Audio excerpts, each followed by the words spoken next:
Et comme ça, on va revenir dans la prière. Nous allons ouvrir notre Bible dans le livre de Jérémie. Jérémie au chapitre 11. Je vous salue tous au nom de Jésus. C'est bien. Je vois de nouveaux faces. Et je prie que la prochaine fois quand je serai là, ça va se multiplier. Amen. Ah oui. C'est l'année de gloire, c'est l'année de multiplication. C'est l'année où le gouvernement de Dieu veut encore s'installer dans le monde comme il ne s'est jamais installé. Amen. Il y a des armées de l'Éternel qui se lèvent, il y a des hommes et des femmes qui se lèvent.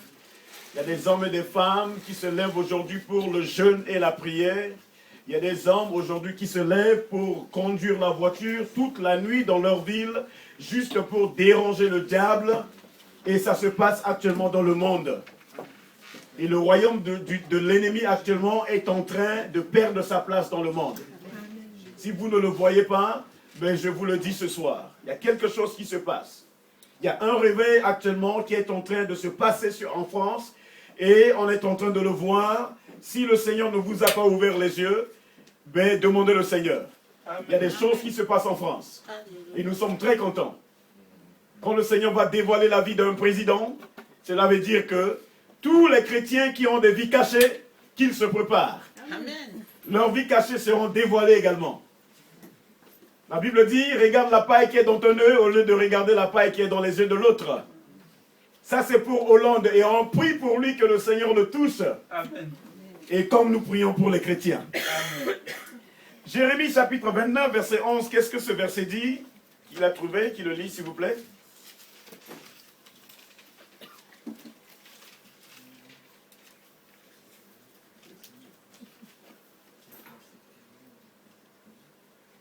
Jérémie chapitre 29, verset 11. Quelqu'un le lit s'il vous plaît.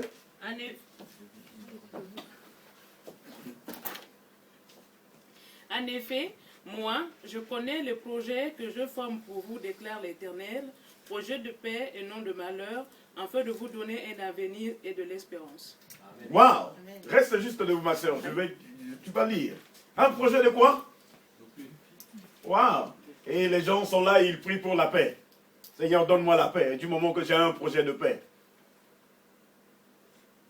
Si je demande à Dieu de me donner la paix, cela veut dire que je ne suis pas dans le projet. Du moment que la paix est déjà dans le projet de l'Éternel. C'est pourquoi ce soir, le Seigneur m'a mis à cœur de parler sur l'importance du Saint-Esprit dans la prière. J'ai toujours entendu le mot prier par l'Esprit. Prions par l'Esprit. Alors pourquoi on dit prions par l'Esprit? Pourquoi on dit prions par l'Esprit si déjà la Bible dit que je suis le temple du Saint-Esprit et que l'Esprit de Dieu habite en moi? Cela veut dire que je suis dans l'Esprit et je vis avec l'Esprit. Je marche avec l'Esprit et je rentre dans le projet de Dieu. Il n'y a plus de malheur à ma porte. Ce n'est pas un projet de malheur, c'est un projet de bonheur. Amen. Continue ma soeur. Alors vous m'appellerez et vous partirez, vous me priez et je vous exaucerai. Allez-y. Vous me chercherez et je me trouverai. Voilà, ça c'est le grand problème maintenant. Vous me chercherez et vous ferez quoi? Vous me trouverez. Alors la question c'est, peuple de Metz, avez-vous trouvé l'Éternel? Amen. Amen. Avez-vous trouvé l'Éternel? Amen. Avez-vous trouvé l'Éternel pour la ville de Metz? Avez-vous trouvé l'Éternel pour votre ville? Avez-vous trouvé l'Éternel pour votre vie? Avez-vous trouvé l'Éternel pour votre maison? Vous me chercherez et vous me trouverez. Waouh, tu trouves le roi des rois. Tu cherches, tu le trouves. Et voici l'exemple qu'on va commencer avec ce soir. Merci ma soeur, vous allez continuer après. Vous prenez un GPS. J'ai fait l'expérience en venant. J'ai pris mon GPS. J'ai mis l'adresse de cette ruelle. Et maintenant, c'est le GPS maintenant qui m'a donné des informations que peut-être moi je ne connaissais pas. Et il m'a imposé des routes que moi je ne connais pas. Peut-être je n'avais pas envie de conduire dessus, mais il m'a imposé de conduire sur ces routes pour que je puisse arriver à ma destination. Et qu'est-ce que moi j'ai fait? Je me suis soumis au GPS. Et la voiture s'est soumise au GPS. Le moteur s'est soumis au GPS. Tous les mécanismes, les freins, les pneus se sont soumis juste à ce petit GPS pour qu'il arrive à Metz. Alors je me dis, waouh, qu'est-ce qui se passe, Seigneur? De la même manière, je vous impose des choses, mais vous ne le faites pas. Je vous impose les choses et c'est le Saint-Esprit qui doit vous révéler cette direction. De la même manière que le GPS te donne, du moment que tu me cherches et tu me trouves, tu as le GPS et tu marches avec. Et c'est comme ça qu'Abraham a marché. Parce que quand il est sorti, il n'y avait pas de GPS. Il marchait. Et le Seigneur lui disait, va à gauche, va à droite, va à gauche, va à droite. Intercède ici, regarde Sodome et Gomorrhe là-bas. Il est là, il pleure, il pleure, il pleure. Et c'était le GPS de l'Éternel. Et si ce soir tu n'es pas dans le GPS, tu n'es pas dans le programme. Et il faut revenir dans le programme ce soir. C'est là le travail du Saint-Esprit. Qu'est-ce que Jésus a dit à ses disciples? Ne quittez pas Jérusalem. Restez à Jérusalem jusqu'à ce que vous recevez le Saint-Esprit. Parce que c'est le GPS de l'Église. Si une église veut marcher, une ville veut vivre la gloire de Dieu, une maison veut vivre la gloire de Dieu, c'est de se soumettre à ce GPS. Pourquoi la Bible? Pourquoi nous avons la Bible? Beaucoup de gens peut-être qui évangélisent, ils ne savent pas pourquoi nous avons la Bible. Pourquoi la Bible? Pourquoi? Oui, c'est la parole de Dieu, mais pourquoi ça? Si aujourd'hui, on a le Saint-Esprit, et le Saint-Esprit doit nous révéler des choses, mais maintenant, pourquoi la Bible? C'est la question qui se pose. Un incroyant te trouve dans les ruelles là-bas, et dit, je peux vous donner une Bible, et vous regardez la Bible parce que vous l'avez lue, mais lui, il n'a pas lu, mais comment tu vas le convaincre pour lui donner? La Bible, c'est juste un paramètre. Un paramètre que le Seigneur veut que tu reviennes dedans. On était hors de ce paramètre. Mais les paroles qui sont dedans te permettent de revenir dans les paramètres. Et quand tu reviens dans les paramètres, c'est là où le Saint-Esprit se met en action. Amen. Sans ces paramètres, le Saint-Esprit ne marchera pas. Tu peux beau prier pour quelqu'un, faire quoi que ce soit, du moment qu'il n'est pas dans ces paramètres, le Saint-Esprit, il est quoi? Il est attristé. Ces paroles donnent au Saint-Esprit de vivre en toi et que le projet de l'Éternel s'accomplisse dans ta vie. Amen. Il a tracé des bons projets. Je n'ai pas besoin de prier pour le malheur. Seigneur, tu vois le malheur qu'elle est? Non. On arrive. Continue, ma sœur. Vous me chercherez et vous me trouverez parce que vous me cherchez de tout votre cœur. D'accord. Maintenant, il y a une condition de chercher. Il y a une condition maintenant qui se présente. Pourquoi nous prions? Pourquoi nous les évangéliques et les pentecôtistes nous prions? Les francs-maçons prient. Les occultes, c'est-à-dire les occultistes, ils prient. Les musulmans prient. Les mormons prient. Le témoin de Jéhovah prie. Le catholique, il prie. Delilah, je ne sais pas, le gars en Corée, l'homme le plus sage, il prie. Les Coréens prient, Bouddha. Il y a yoga, il prie. Et il y a d'autres religions qui prient, des traditions, quoi que ce soit, ils prient. Mais pourquoi nous prions? Pourquoi nous prions? Alors, est-ce que notre prière est totalement différente de ces gens-là?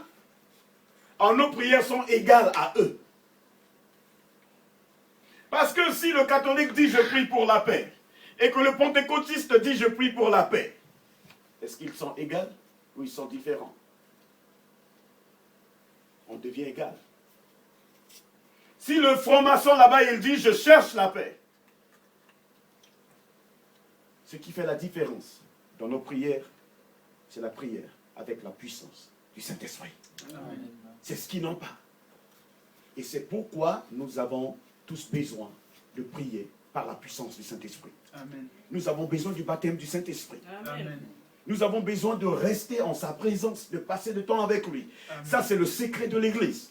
Une Église ne peut que marcher si et seulement si le Saint-Esprit est mis à l'œuvre. Nous nous soumettons à son GPS. Le GPS va marcher. Vous allez voir juste les étudiants, les élèves, les habitants de Metz remplir la salle comme de l'eau. C'est parce que nous ne prions pas. Nous ne faisons pas ce que Dieu veut que nous fassions. Nous pensons, Seigneur, tu vois, je prie 2 minutes, tu vas amener des gens. Vous me chercherez et vous me trouverez. Mais la condition c'est, vous me chercherez de comment? De quoi? De tout votre cœur. On peut le chercher juste avec notre cœur? Hein? Est-ce que je peux le chercher avec mon cœur? Vous me chercherez comment? À verbe de quantité. Parce que le Seigneur sait que nous aurons des multiples cœurs.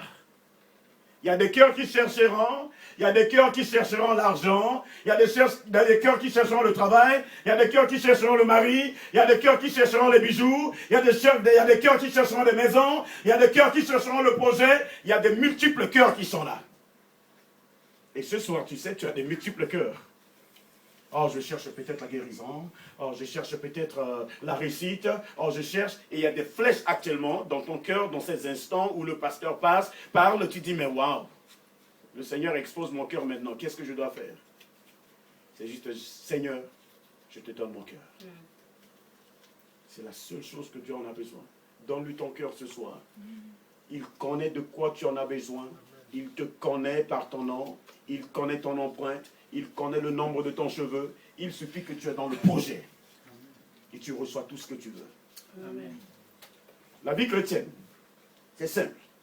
La vie chrétienne, c'est pas « Seigneur, fais-moi et je te le ferai ». Ce n'est pas la vie chrétienne.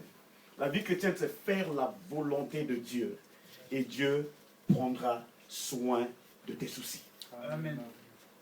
La vie chrétienne, c'est faire la volonté de Dieu, c'est tout.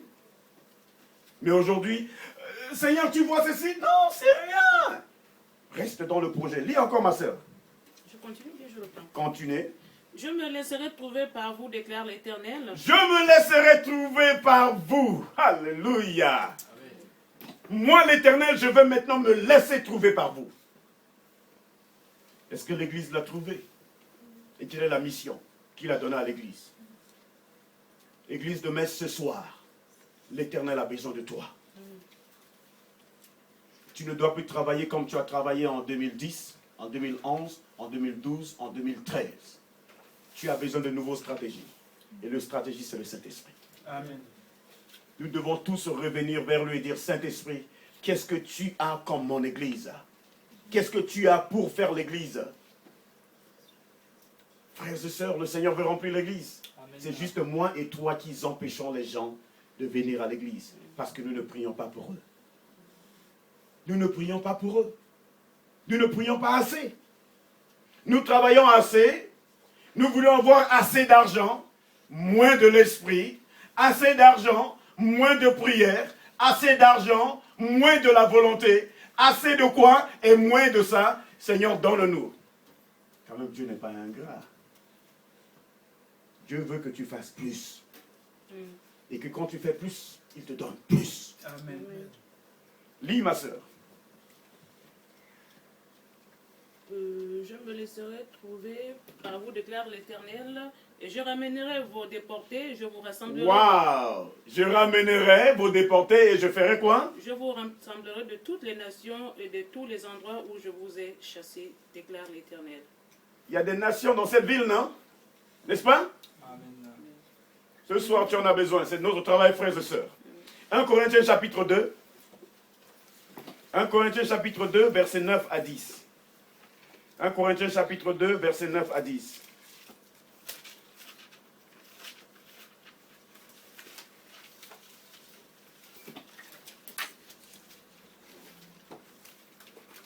Mais comme il est écrit, ce que l'œil n'a pas vu, ce que l'oreille n'a pas entendu, ce qui n'est pas monté au cœur de l'homme, Dieu l'a préparé pour ceux qui l'aiment.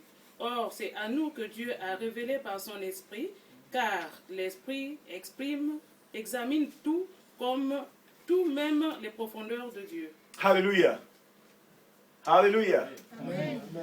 Votre yeux n'a pas encore vu ce que Dieu veut faire dans ton église, dans ta vie. Ton oreille n'a pas encore entendu ce que Dieu veut faire.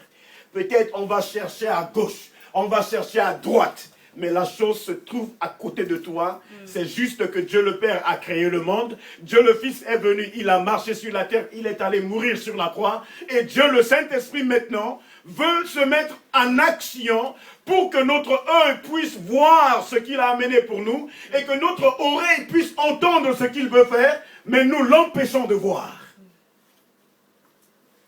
Nous l'empêchons de voir. Il va nous amener dans les tribulations, dans les problèmes, dans les difficultés, juste pour nous enseigner à grandir avec lui et à être au niveau de prêcher aux autres, de présenter aux autres. Voici comment j'étais. Et voici comment je suis aujourd'hui. C'est ce que le Saint-Esprit veut faire, mes frères et sœurs. On n'a pas besoin des idées. On n'a pas besoin des intellectuels pour l'Église. On a besoin du Saint-Esprit. Que notre évangélisation soit conduite par le Saint-Esprit. Que notre prière soit conduite par le Saint-Esprit. Que nos chants soient conduits par le Saint-Esprit. Vous allez voir des grandes choses. Jésus est déjà mort. Il est parti. Il y a son sang qui coule. Il y a des hommes qui sont là qui en ont besoin. C'est juste le Saint-Esprit est en train de dire ce soir, ramenez-moi. Donnez-moi la place. Et vous allez voir les pierres venir à l'église. On ne bâtit pas une église avec du sable. Vous savez le sable? Quand la mer vient, il amène tout le sable au flot. Et le sable remplit l'église. Et quand la mer rentre, tous les sables partent. Jésus-Christ a dit, Pierre, sur toi, je bâtirai mon église. Et le Seigneur a besoin des pierres. On ne va pas juste avoir 2 pierres, ou 3 pierres, ou 10 pierres à l'église. Mais l'église a besoin d'être remplie par les pierres. Et quand la mer vient, il ne peut pas déplacer les pierres, mais il peut déplacer les sables. Votre église a besoin de pierres. Et pour avoir une pierre, il faut savoir soulever les pierres. Si tu ne peux pas soulever 10 kilos, Dieu ne te donnerait pas des chrétiens de 10 kilos. Amen. Et c'est pourquoi on doit soulever maintenant dans la prière. Amen. On doit soulever dans la prière. Et si tu n'as pas les muscles de soulever maintenant, Seigneur, je soulève au nom de Jésus. Seigneur, je soulève au nom de Jésus. C'est mon entraînement maintenant, Seigneur, je soulève. Et si tu arrives à soulever, messe, tu vas soulever de bonnes choses. Est-ce que tu soulèves messe ou c'est messe qui marche sur toi? Jésus-Christ a soulevé le monde. Il tient le monde, c'est ce que nous chantons. Il tient le monde. C'est comme si on n'a jamais honte quand on dit il tient le monde. Dans sa main, il tient le monde. Et il tient le monde. Et puis on se dit, je n'arrive même pas à tenir mon mari entre mes mains. Je n'arrive pas à tenir mon enfant entre mes mains. Je n'arrive pas à tenir mon voisin entre mes mains. Et je n'arrive même pas à tenir mon pays entre mes mains. Et c'est mon pays qui me piétine maintenant. S'il tient, cela veut dire que tu vas tenir avec lui. N'est-ce pas? Et quand tu tiens, tu regardes, tu prends le monde comme ça. Tu regardes, tu dis, oh, je tourne, je regarde, je prie pour ça. Je tourne, je regarde, je prie pour ça. Et c'est comme ça que le Seigneur fait. Tu dois tenir messe entre tes mains. Amen. Parce que le Saint-Esprit l'a entre ses mains et c'est pour toi. Amen. Amen. Lisons Romains chapitre 8, 26, 27. Romains chapitre 8, 26, 27. Il dit quoi? Allez-y mes frères. Romains chapitre 8, versets 26 à 27. Non ma soeur, tu vas ramasser toutes les bénédictions. De même aussi, l'Esprit nous aide dans notre faiblesse. Car nous de même, l'Esprit fait quoi? Nous aide dans notre faiblesse. Alors qui va me dire ce soir qu'il est faible? Waouh! Oh, je suis fatigué, je ne peux pas aller à l'église. Ah, il m'aide dans les faiblesses, ma soeur, il aide dans les faiblesses. Là, actuellement, tu es hors de la Bible. Disons-le maintenant. Ah, pasteur, je ne vais pas parce que j'ai travaillé hier soir. Ah, d'accord, mais il y a un verset qui dit, il nous aide dans nos faiblesses, alors tu es à côté de lui. On n'a jamais pensé comme ça, quand on dit on est fatigué. Vas-y, mon frère, continue. car nous ne savons pas ce qu'il convient Waouh, nous ne savons pas. Vas-y, de demander dans nos prières. vas-y. Mais l'Esprit lui-même intercède par des soupirs. Voilà, si je suis fatigué, il commence à soupirer. Oh, c'est papa, donne-lui la force, papa. Donne-lui la force, donne-lui l'onction. Ah non, je ne vais pas à l'église aujourd'hui, je dors à la maison, je suis fatigué. Alors, au lieu de soupirer, il ne soupire plus. Il est attristé et tu confesses la négativité. Je suis fatigué. Alors le verset, il dit bien, il soupire, il soupire, il soupire. Vas-y, vas-y. C'est quand tu es fatigué que le Saint-Esprit prend les relèves. Amen. Et il veut prendre les relèves. Peut-être vous êtes fatigué. Il veut maintenant prendre les relèves. Vas-y mon frère. Et celui qui sonde les cœurs connaît la pensée de l'Esprit, parce que c'est selon Dieu qu'il intercède en faveur des saints. Waouh! Il intercède en faveur de ta vie. Amen. Waouh! Waouh! Oh, quand je conduis la voiture, je dis Saint-Esprit intercède en ma faveur. Je suis là. Protège-moi. Fais de moi ce que tu veux. Oh, je chasse les démons. Fouillez maintenant. Bougez au nom de Jésus. C'est le Fils du roi qui marche. Il va à messe actuellement. Les démons ce soir, ils vont trembler. Alléluia. Même si les gens viennent à l'église, ils ne viennent pas là où 2 ou 3 sont rassemblés. Je veux leur prêcher la parole de Dieu. Satan, je n'ai pas besoin de toi. Je ne parle pas de toi, mais je parle de la croix de mon Dieu. Amen. C'est tout, mon frère, ma soeur. Il intercède pour toi. Peuple de Metz, le Seigneur veut vous lancer un défi cette année. Et voici le défi. Tu dois amener 2 personnes. 2 personnes. Tu dois aller leur parler. Tu les amènes à l'église. Et quand je reviendrai en juin, je vais venir ici regarder vos travail. Parce que c'est le Saint-Esprit que tu vas marcher avec. Amen. Et c'est lui qui va amener les gens. Alléluia. Combien de talents tu as? Tu as caché les talents? Ils sont où actuellement? Tu les utilises? Oh, ils sont cachés. Vous devez vous réveiller. Il est temps. Il est temps, frères et sœurs. Jésus-Christ n'est pas mort pour rien. Il est temps que je sors dans les ruelles, Saint-Esprit, que tu me montres la personne, que je vais vers lui, que je lui parle de Jésus et qu'il se donne à Jésus. C'est l'année de défi. C'est l'année de défier l'ennemi. Il y a tant d'années, il a marché sur vous, que vous lui dites trop, c'est trop, c'est trop et c'est trop. Il n'a pas gardé Jésus pendant des jours. Hein. C'est juste 3 jours.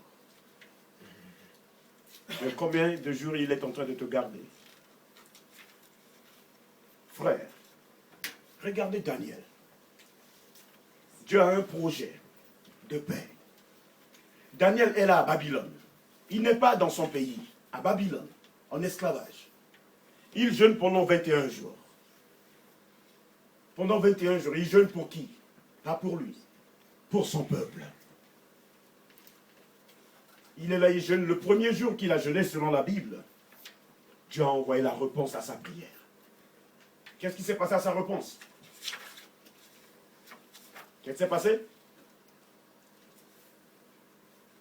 Qu'est-ce qui s'est passé à la réponse de Daniel? Le roi de Perse a bloqué les anges qui allaient donner la réponse à Daniel. 2 jours, 3 jours, 4 jours, 10 jours, 15 jours, 16 jours, il est toujours dans la prière comme il a commencé. Malgré qu'il n'y avait pas de réponse, il continuait. 19 jours, 20 jours, il priait comme il a commencé le premier jour.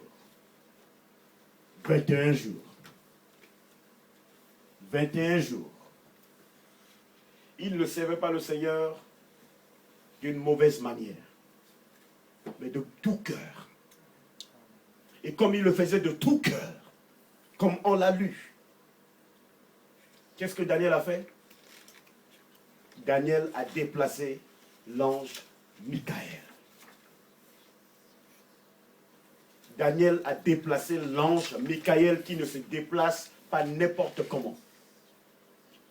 L'ange Michaël est venu juste un combat de quelques heures, pas 21 jours, quelques heures. Les réponses sont descendues à Daniel. Et l'ange lui dit, depuis le premier jour que tu as prié, Dieu t'a envoyé la réponse. Mais le roi de Perse nous a empêchés d'amener la réponse.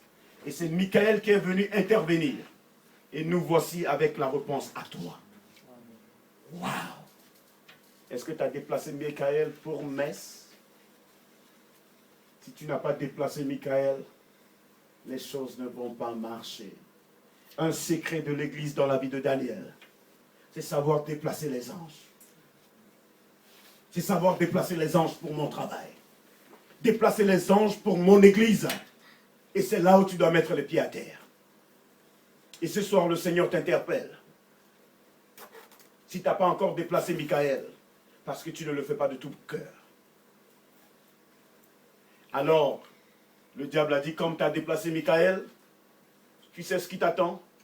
On a quelque chose de bien pour toi, Daniel. Et ton Dieu verra. Et c'est la fosse au lion. Mais si tu as déjà déplacé Michael, la fosse au lion n'est rien devant Michael. Déjà, Dieu qui connaît la pensée de l'homme, il va maintenant envoyer un esprit d'infirmité, comme tu l'as lu ici, un esprit d'infirmité dans la vie de ce lion. Daniel connaît son Dieu. Il envoie un esprit d'infirmité. Daniel descend dans la fosse au lion. Il est là encore, il adore de tout cœur devant un lion. Devant les lions, qu'est-ce que vous faites? Oh, les problèmes, oh Seigneur, oh! Ce n'était pas un projet de malheur. Il n'y avait pas le malheur devant lui. Il sait que Dieu a un projet de bonheur pour moi. Un projet de paix pour moi. Rien, je ne m'inquiéterai de rien. Jésus a dit, ne vous inquiétez de rien, peuple de Dieu. Mais en toute chose, faire savoir à l'Éternel. Et Daniel était là, l'Éternel, je te bénis, l'Éternel, je te rends grâce. Merci parce que tu grandis ma foi dans cette dimension. Et Nebuchadnezzar vient. Il le fait sortir. À partir de maintenant, ton Dieu sera loué partout dans le monde. Et aujourd'hui, le Dieu de Daniel est loué même à Metz. Qui est ton Dieu? Mon frère, donne-lui le cœur. Dis-lui, Seigneur, je t'aime, je te donne mon cœur. Il dit dans sa parole, pour en finir, il dit, c'est dans l'autre là, c'est Galates 4, le dernier verset, Galates 4, 6.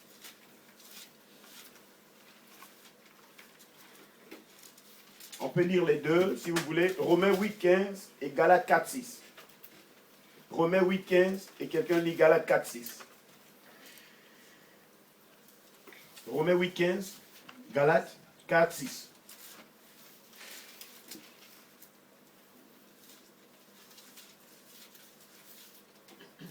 Allez-y. Et vous n'avez pas reçu un esprit d'esclavage pour être encore dans la crainte, mais vous avez reçu un esprit d'adoption par lequel nous crions Abba, Père. Wow! Hi! Vous savez ce que je fais chaque matin? Abba Père, Abba Père, Abba Père, Abba Père. Et quand tu le dis, le diable il fuit parce que tu es en train de dire Dieu est mon Père, Dieu est mon Père, Dieu est mon Père. Vous n'avez pas reçu un esprit d'esclavage. Aujourd'hui, nous nous laissons dans l'esclavage. Vous n'avez pas reçu un esprit de servitude. Aujourd'hui, nous nous laissons dans la servitude. Nous avons reçu un esprit d'adoption. Amen. Et quand quelqu'un t'adopte, il te donne le nom. Il prend soin de toi. Tu deviens son enfant. Tu n'appartiens plus à ton père naturel, mais tu appartiens maintenant au papa qui t'a racheté. C'est ça, c'est simple. On ne crie pas pour ces choses-là, frères et sœurs.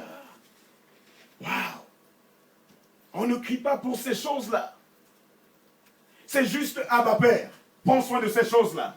Je n'ai pas reçu un esprit de servitude. Vous savez combien on se met dans la servitude?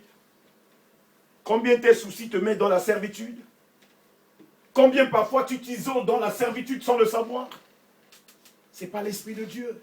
Tu es fils et fille du roi des rois. Amen. Tout ce qui t'arrive, c'est juste des moyens que Dieu utilise pour te façonner, pour te briser, pour te modeler, parce que tu n'étais pas bien modelé. Amen. Le potier, il fait son travail. Le potier, il doit te façonner. Tu peux beau avoir un mari, il va dire, ah, regarde ton épaule là, ça va soulever. Il coupe un peu. Oh, Seigneur, ça va mal! Seigneur, il va briser ta bouche, il va briser tes yeux, briser tes oreilles, briser bien tes pieds, pour que tu ressembles à lui. Et non pas aux hommes. L'autre verset, s'il vous plaît. Galates 4, c'est ça? Qu'est-ce que vous avez lu là?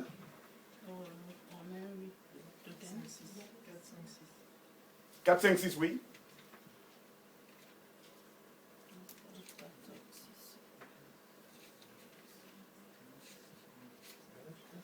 Galates 4, 6. Et parce que vous êtes ses fils, Dieu a envoyé dans votre cœur l'esprit de son fils qui crie, Abba, Père. Waouh! C'est l'esprit, le Saint-Esprit qui crie, Abba Père. Abba Père. Il est à l'intérieur de moi ici. Abba Père. Abba Père. À l'intérieur, Abba Père. Et combien tu restes dans la servitude, dans les problèmes, dans les difficultés, frères et sœurs, Dieu a un projet pour votre vie. Projet de bonheur, projet de réussite, projet de paix, grand projet pour ta vie. Ton fils, ta fille ont des projets merveilleux. Tes fils ne sont pas des idiots. Ta fille n'est pas idiote. Ton mari n'est pas un ingrat. Ta femme n'est pas ingrate. Ça, c'est juste la créature de Dieu. Les oreilles n'ont pas vu ce que Dieu veut faire. Mais que ce soir, tu dis, Seigneur, ouvre-moi les yeux de voir mon fils, ma fille. Ouvre-moi les yeux de voir mon frère, ma soeur. Je ne veux plus les critiquer, Seigneur, parce que tu ne m'as pas encore ouvert les yeux de voir ce qui est en eux. Qu'est-ce que le Seigneur a fait? Il a pris quelqu'un comme Pierre, qui était mal, il marchait, un orgueilleux, il a menti, il a fait quoi que ce soit. Mais Jésus a dit, il y avait un projet dans sa vie. Il y a un projet dans la vie de Pierre. Même s'il agit comme ça, je veux le supporter. Parce que je sais qu'un jour viendra, il va avancer mon royaume. Il va voir un homme comme Paul. Il est là, il tue les gens. Il fait du mal. Il a besoin de se présenter devant la cour criminelle. Waouh. Dieu le pardonne. Dieu le pardonne. Et il devient prédicateur de l'évangile. Et il a reçu l'esprit Abba Père. Et c'est lui, Paul, qui le dit au peuple de Galate et au peuple romain. Je sais, il y a un truc en moi qui crie tous les jours. Et ce truc-là crie dans vos cœurs, c'est Abba Père. Laissez vos cris de soucis. Seigneur, j'ai besoin de ceci, j'ai besoin de cela. Ne les mélange pas, parce que tu es le temple du Saint-Esprit. Il suffit de l'adorer, il suffit de le louer. Abba Père va prendre soin de tous tes problèmes. Il dit, cherchez premièrement le royaume des cieux et sa justice. Et tout vous sera donné. Amen. Si tu le cherches de tout ton cœur, tout te sera donné. Amen. Dans le tout, le simple c'est, il y a mari, il y a femme, il y a maison, il y a voiture, il y a quoi que ce soit, tout ce que vous voudriez. Il dit, fais de l'Éternel tes délices. Et il fera quoi? Vous avez besoin des âmes ce soir? Fais de l'Éternel ses délices. Prions le Seigneur. Amen. Alléluia Jésus.